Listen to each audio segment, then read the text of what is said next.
இயேசுவில் எனது அன்பிற்குரியவர்களே, உங்களுக்கு என்னுடைய இதயம் கனிந்த வாழ்த்துக்கள், வணக்கம். அன்பானவர்களே, இன்றைய சிந்தனைக்கு யோவான் நற்செய்தி 3வது அதிகாரம் 16 21 முடிய. நிக்கதேமுவிடம் பேசிக்கொண்டிருந்த இயேசு ஆண்டவர் சொல்லுகிறார், தம் ஒரே மகன் மீது நம்பிக்கை கொள்ளும் எவரும் அழியாமல் நிலைவாழ்வு பெறும் பொருட்டு அந்த மகனையே அளிக்கும் அளவுக்கு கடவுள் உலகின் மேல் அன்பு கூர்ந்தார்.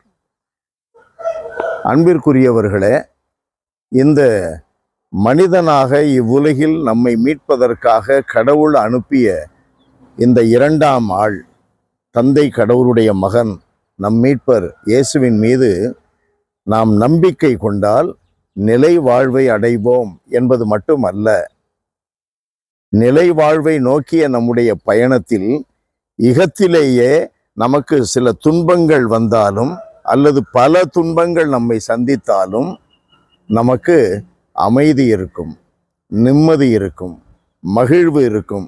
யாராலும் எடுக்க முடியாத மகிழ்வு நம்மிலே இருக்கும். நாம் மிக உறுதியோடும் நம்பிக்கையோடும் வாழ்க்கை பயணத்தை தொடர முடியும். இவைகளையெல்லாம் இப்பொழுது நாம் குறிப்பிட்ட இந்த வாழ்க்கை கூறுகளை இந்த உலகம் தர முடியாது. இந்த உலகம் தர முடியாது. உலகம் தருகின்ற நிரந்தரமற்ற தற்காலிகமான அப்போதைக்கப்போது கிடைக்கின்ற கொடுக்கின்ற அந்த சந்தோஷம் நம்மை அழித்து விடுகிறது. அந்த சந்தோஷம் நம்மை நிலைகுலைய செய்கிறது. இந்த உலகம் தருகின்ற தற்காலிகமான நிம்மதி, அமைதி நம்மை விழச் செய்கிறது, விழத்தாட்டுகிறது.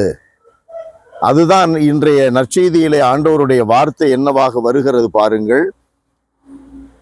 அவர் மீது நம்பிக்கை கொள்வோர் தண்டனைக்கு தீர்ப்புக்கு ஆளாவதில்லை, நம்பிக்கை கொள்ளாதோர் ஏற்கனவே தீர்ப்பு பெற்றுவிட்டனர். நம்பிக்கை கொள்ளாதோர் யார்?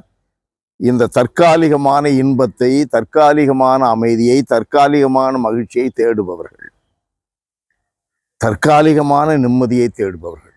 அதை இந்த உலகம் தரும், நிறையவே தரும்.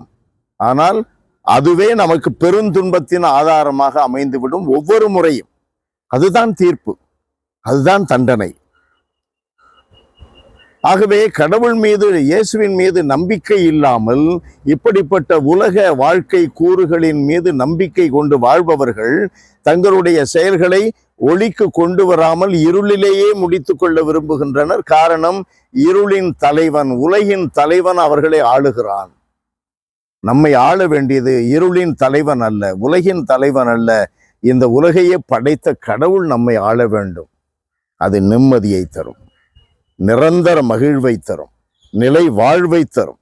அது கடவுளிடமிருந்து வருவது. நாம் கடவுளால் இயக்கப்படுகிறோம் என்பது பொருளாகும்.